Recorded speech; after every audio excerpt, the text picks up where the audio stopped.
कर दिया। ख़त्म करने की वजह क्या वो भी इंशाल्लाह जानेंगे।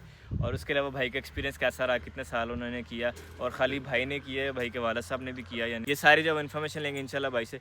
तो आप मुझे ये बताना पसंद करेंगे कितना टाइम जो आपने फार्मिंग की है वाली। अच्छा यार सॉरी, एक क्वेश्चन मेरा रह गया था, इसकी जो सेलिंग है, सेल इसकी वो कैसी है, आप कैसी पाई है आपने?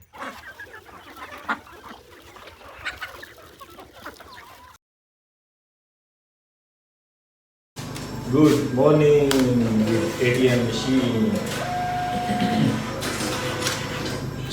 Good morning. अब हमारा टारगेट है जी, इसको हमने पकड़ना है, भगा भगा के थका के इसको पकड़ना है। बिस्मिल्लाहिर्रहमानिर्रहीम, अस्सलाम वालेकुम। इस उम्मीद के साथ कि आप सब लोग खैरियत होंगे। आज के व्लॉग में आप शाम कहते हैं, मैं हूं आपका वीराना सली। दुआ करता है अल्लाह ताला तमाम परेशान लोगों की परेशानियां दूर करें और जो लोग किसी मुश्किल में अल्लाह ताला उनकी मुश्किल आसान करें। बीमारों को दीजिए अल्लाह ताला जल्दी से सेहत। अल्हम्दुलिल्लाह जी हम हैं मौजूद अपने फार्म हाउस पे और आज अल्हम्दुलिल्लाह हम जो वो चीज़ों को नहीं खोल रहे हैं, हमने जो है वो उन्हें अंदर ही दाना और पानी कर दिया। क्योंकि आज मेरा प्लान बन रहा है कि हम जो एक नया फ्यूचर में प्लान करने जा रहे हैं उसके लिए हम पहले एक फार्म विज़िट करके आए। तो हमें पता लगा कि डक फार्म है यहाँ पे करीबी गाँव के अंदर, इतना भी करीब नहीं है, तकरीबन लगा लें कि हमें 3 घंटे लग जाएंगे आने जाने में। तो यह है कि फार्म विज़िट करके आते हैं इंशाल्लाह और आपके साथ भी शेयर करते हैं कि फार्म कैसा है। हमें भी कुछ पता नहीं है उसके बारे में, लेकिन ये कुछ दोस्त बता रहे थे कि वो जो वो डक की फार्मिंग कर रहा है और काफ़ी टाइम से कर रहा है, कह लें कि अबाउट 10-20 साल से शायद कर रहा है। हम चलते हैं उनके पास और जाके उनको विज़िट करते हैं और देखते हैं कि कैसा रहता है हमारा एक्सपीरियंस, हमें क्या क्या सीखने को मिलता है, हमारी जो फिजिबिलिटी कैसी रहती है। उसके बाद हम जब कंपैरिजन करेंगे अपने फार्म के साथ कि हम जब उसमें क्या क्या चेंजिंग्स करें, कैसे कैसे जब हम डक्स को रख सकते हैं। फिर इंशाल्लाह हम भी स्टार्ट करेंगे डक फार्मिंग और साथ ही साथ होगी हमारी चिकन की फार्मिंग भी, क्योंकि अल्हम्दुलिल्लाह हमारा प्लान है कि हम लेके चलेंगे ऑर्गेनिक फूड। हम सवार हो गए अपनी बाइक पे और चलते हैं इस जंगल के रास्ते इंशाल्लाह इस घनी धूप में।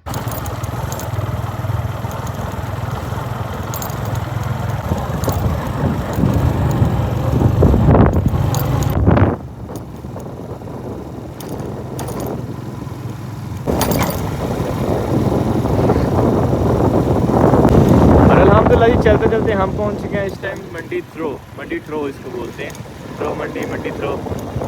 और यहाँ से जब हम जाएंगे राइट, मंडी थ्रो में हो गया हमारा स्टे, बाइक से खड़ी कर ली है। क्योंकि यहाँ पे एक दोस्त हैं तो वो कह रहे थे हमारे पास रुक के जाओ, तो उनका जी यहाँ पे रेस्टोरेंट नाश्ते की शॉप है। तो अभी नाश्ते का तो टाइम नहीं है, लेकिन ये कि चलो कुछ बहुत जाओ उनसे टेस्ट करके फिर इंशाल्लाह हम आगे निकलते हैं।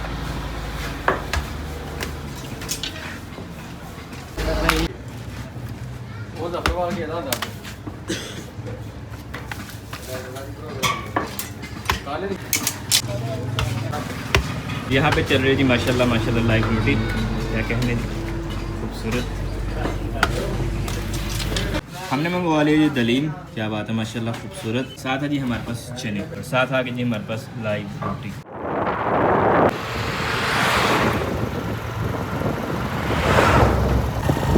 चलते चलते हमें शक पड़ा इधर, लेकिन हमने जो पूछा पूरा जा डेरा सही। चलो जी बहुत शुक्रिया जी, अस्सलाम वालेकुम। तो पता चला कि हम जब वो ऑन द वे हैं और यहाँ पे मुझे लगा था कि इस बाग के साथ है, लेकिन इस बाग के साथ नहीं है। जो एक्चुअल फार्म है वो आगे है थोड़ा सा, और उधर जब वो बाग है फिर उसके साथ है वो फार्म।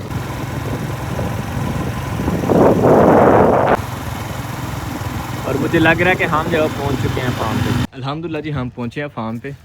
भाई साहब ने जब मुर्गियाँ रखी हुई हैं और इस जो शहजादे में मेरी नज़र ही लेट पड़ी है और इसने जब वो डरा दिया था। नहीं कुछ नहीं, सॉरी।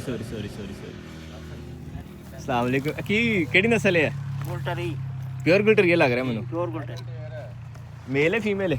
फीमेल। सबके पास भी है जी मुर्गी, क्या बात है माशाल्लाह, फुल अडल्ट मुर्गी।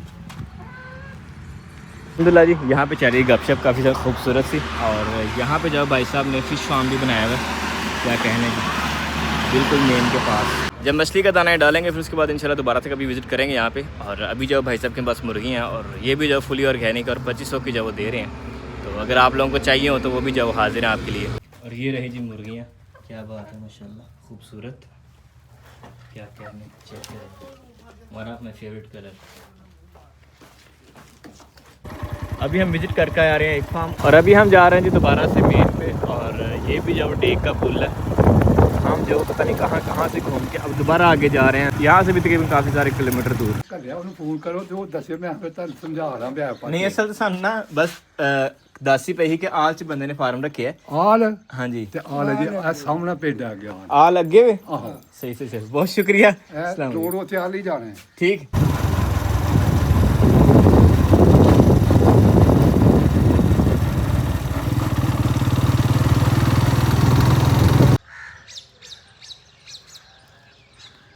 हम तकरीबन 11 बजे के करीब अपने फार्म से निकले थे और अभी वक्त हो गया हमारे पास तकरीबन 3:30 का। और अल्हम्दुलिल्लाह जी हम पहुंच चुके हैं भाई साहब के पास। और अब भाई साहब को जानवर है बड़ा ख़तरनाक सा है, तो मुझे लग रहा है इससे डर, इसलिए मैं शेक हैंड नहीं करूँगा। अस्सलाम वालेकुम भाईजान, की हाल चाल? तो हमें काफ़ी दूर से पता लगा पहले एक गांव का कि वहाँ पे जो फार्म है वहाँ पे हम पहुँचे तो पता लगा कि जी उनके पास सिर्फ मुर्गी है, उनके पास जो वो बतख नहीं है। फिर हम दूसरे फार्म पे पहुँचे, दूसरे गांव में पता लगा, वहाँ पे हमने पता किया, वहाँ पे पता लगा जी कहीं पे भी फार्म वगैरह नहीं है। और अभी हम आ चुके हैं तीसरे गांव में। आप खुद ही अंदाज़ा लगा लें कि तकरीबन हमें 4-5 घंटे हो गए हैं। हम बाइक पे जो वो सिर्फ सर्च ही कर रहे हैं इस चीज़ की कि हमें कोई ऐसा पर्सन मिले जिसके पास या तो बतख का फार्म हो या उसने बतख की फार्मिंग की हो। तो हमें भाई मिले हैं। और भाई आपका नाम क्या है? जी मेरा नाम मोहम्मद हुज़ैफ़ा। मोहम्मद हुज़ैफ़ा नाम है भाई का। और मैं भाई से शेक हैंड नहीं कर रहा हूँ। आज यू नो कि जो डॉग होते हैं अगर इनके मालिक की तरफ हाथ बढ़ाया जाए तो इन्हें लगता है कि शायद जब वो उसे नुकसान पहुंचाने वाला तो वो जब वो बाइट भी कर सकता है। और ये जितना क्लोज है मेरे, एक आध तो ये बोटी ले ही जाएगा। बतख से पहले पूछ लेते हैं भाई के पास जानवर जो है माशाल्लाह बहुत अच्छा है, तो पहले जब वो जानवर के बारे में पूछ लेते हैं भाई से कि ये कौन सी ब्रीड है? वैसे कौन सी ब्रीड है ये भाई इंग्लिश पेंटर और लेब्रा क्रॉस है। इंग्लिश पेंटर और लैब्रा क्रॉस है। नाइस यार, अगर आप इसको उधर बांध 2 मिनट के लिए तो मैं कंफर्टेबल हो जाऊँगा। जी कोई बात नहीं, कर देते हैं। शेक हैंड कर सकते हैं। फाइनली जी बहुत अच्छा लगा। और भाई साहब जब अपना काम कर रहे थे उन्होंने अपने काम जो वो छोड़ के फिर आके हमें टाइम दे रहे हैं। तो अब फार्म वगैरह जो भाई का इसी एरिया में था, फार्म वगैरह जो भाई का इधर ही था। और अब जब उन्होंने फार्म वगैरह बिल्कुल ख़त्म कर दिया, ख़त्म करने की वजह क्या वो भी इंशाल्लाह जानेंगे। और उसके अलावा भाई का एक्सपीरियंस कैसा रहा, कितने साल उन्होंने किया, और खाली भाई ने किया है, भाई के वालिद साहब ने भी की, ये सारी जब इन्फॉर्मेशन लेंगे इंशाल्लाह भाई से। तो आप मुझे ये बताना पसंद करेंगे कितना टाइम जो आपने फार्मिंग की है वाली बतख? जी भाई तकरीबन 3-3.5 साल की थी। 3-3.5 साल की थी। और अब आपने की या आपके साथ और वाला साहब? नहीं, वाला साहब थे, बड़े भाई थे, अभी वो आउट ऑफ कंट्री चले गए, तो उससे पहले वो भी इधर बिजनेस करते थे। तो बस कुछ वजूहत ऐसी बन गई थी जिसकी वजह से उन्हें आउट ऑफ कंट्री जाना पड़ा। उसके बाद फिर मैं स्टडी करता था, तो वाला साहब इधर इतना टाइम नहीं दे सकते थे, इसलिए फिर हमने वो ख़त्म कर दिया। और उसके बाद और भी आजकल ना नौसरबाज बहुत ज़्यादा हैं, तो हमारा इधर जो फार्मिंग तकरीबन 2 दफ़ा तो माल ठीक गया। जो ब्रीड लेके आते थे, तैयार करके उसे फिर आगे सेल करते थे, तकरीबन 45 दिन की, 2 माह की, 2.5 माह की भी। तो उसके बाद तकरीबन जो तीसरी दफ़ा हमने ना 2500 पीस लाया था, इधर लेके आए थे, तो वो जब सेल किया तो उसके बाद वो बंदा लेके तो भाग गया था। उसके बाद उसने अपने नंबर बंद कर दिए, राब्ता ख़त्म कर दिया। वैसे आपको पैसे नहीं दिए उस माल? पैसे नहीं दिए। सही। और उसके बाद और मुर्गी का भी शुरू किया था। सही। तो वो भी कुछ ज़्यादा ना हमें नहीं समझ नहीं आया, मेरी तवज्जो ज़्यादा स्टडी की तरफ थी। इधर ज़मींदार भी अल्हम्दुलिल्लाह काफ़ी ज़्यादा है, तकरीबन 40 एकड़ से ज़्यादा हमारी ज़मीन है इधर। माशाल्लाह। अभी मैं ला कर रहा हूँ ग्रैंड एशियन यूनिवर्सिटी से आलकोट। सही सही। तो आज मैंने छुट्टी की थी, बस फिर हमें मिलना था आपने, इसीलिए शायद आपने छुट्टी इसलिए कर ली थी। अच्छा बता, आप कितने दिन का बच्चा लाते थे? हम तकरीबन 2 दिन का 2 दिन का लाते थे? 2 दिन के पहले जो 2 दफ़ा लाए थे वो 2 दिन का लाए थे, और उसके बाद 8 घंटे 12 घंटे का भी लेके आते थे। सही। तो कितनी एज तक उसको रखते थे फिर उसके बाद सेल करते थे? एज तकरीबन उसकी इधर 45 दिन का भी किया था, 2 माह का भी किया था, 2.5 माह का भी किया था। 3 साल में कितने, 3 ही फ्लाग आपने किए? नहीं, तकरीबन 6-7 दफ़ा किया है। उसके बाद हमने इधर फ़िश भी डाली थी, इधर तालाब तो पहले बना हुआ था, तो डक इधर से वो ख़त्म कर दी थी, फिर उसके बाद फ़िश भी।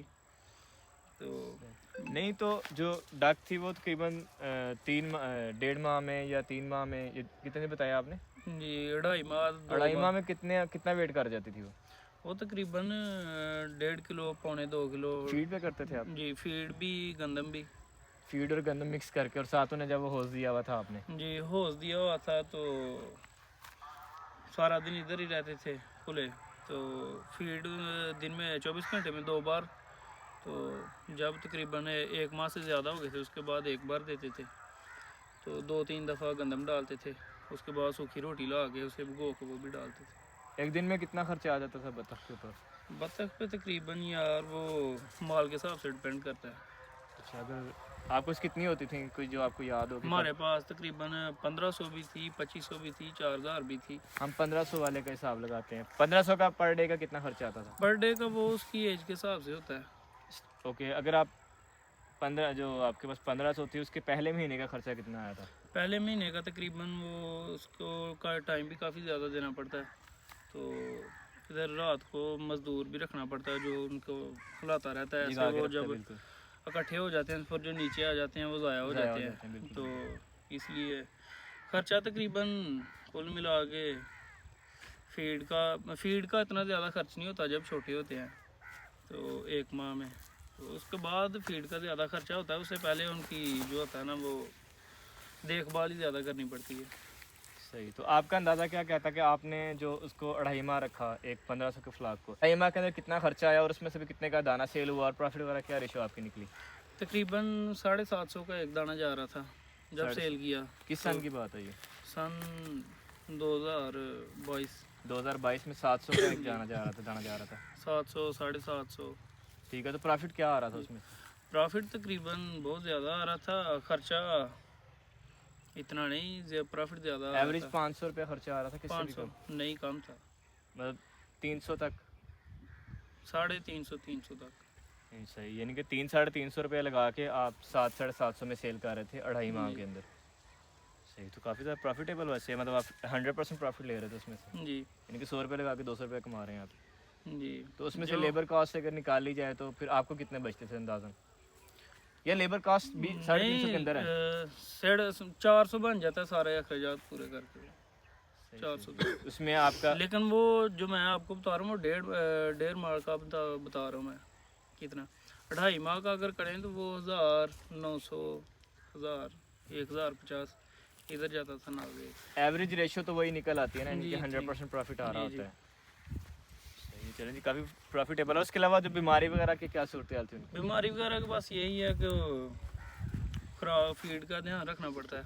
फीड अगर फीड ना यूज़ करें, गंदम देते रहें, पानी भी उसका चेंज कर, फ्रेश पानी जाता रहे हौज़ में, तो ठीक रहते हैं, कोई बीमारी नहीं आती? नहीं आती। जैसे मुर्गी में काफ़ी सारी बीमारियाँ आती, मैंने अभी मुर्गी का फार्म रखा हुआ है और मेरे उसमें जो है वो इस टाइम एंडी की बीमारी आई हुई है, तो वो भी इसलिए कि मैंने एक जो है वो बत्तख बीच में ला के ऐड की थी उसमें। वो इसलिए होता है कि अगर आप फीड का बस देखभाल जब फीड को आप परचेज करें तो ये कोशिश करें कि फ्रेश माल दें। मेरा फीड पे नहीं है, मेरा जो है वो टोटल ऑर्गेनिक पे मैंने रखा हुआ है उसे, सब्जे पे और वो उसके सबसे अलावा बेहतर दाने पे, जो घरेलू दाने होता है ना उस पर रखा हुआ है। तकरीबन मेरे से 350 चूता है इस टाइम, अबाउट 350। बाकी इसके अलावा भी कोई करंट कोई फार्मिंग कर रहा है बतख की आपकी लम्बी में? फार्मिंग अभी नहीं की थी, लोगों ने हमारी तरफ देखे लेकिन छोड़ गए अभी। उनकी क्या वजह बनी होगी छोड़ने की, आपका अंदाजा? ज़्यादातर इधर ना वो 2-3 ग्रुप थे जो पहले देते थे, माल भी देते थे तैयार का, खरीदते हाँ, भी थे खरीदते भी थे, तो पैसे भी नगद लेते हैं पहले, जब खुद देते हैं माल, जब हम देते हैं तो लेके भाग जाते हैं ऐसे बस। यानी कि आपकी जो बतख छोड़ने की रीज़न है वो ये है कि आपको अदर पार्टी ने जो है वो डिच किया था, चीट जी, किया जी। था आपके साथ? जी, सही। चीट भी बहुत ज़्यादा किया। वैसे मेरा फोकस स्टडी की तरफ था अभी, तो बड़े भाई इधर थे, वो बिज़नेस करते थे। सही, अगर वो इधर होते थे शायद अभी ना छोड़ते, शायद अभी ये close कंटिन्यू में। रखते आप जी, लोग। बिल्कुल। सही, चलें अभी जी। आ रहे हैं, फिर अभी करना है दोबारा स्टार्ट। आप किस चीज़ का, बतख का करेंगे या मुर्गी का?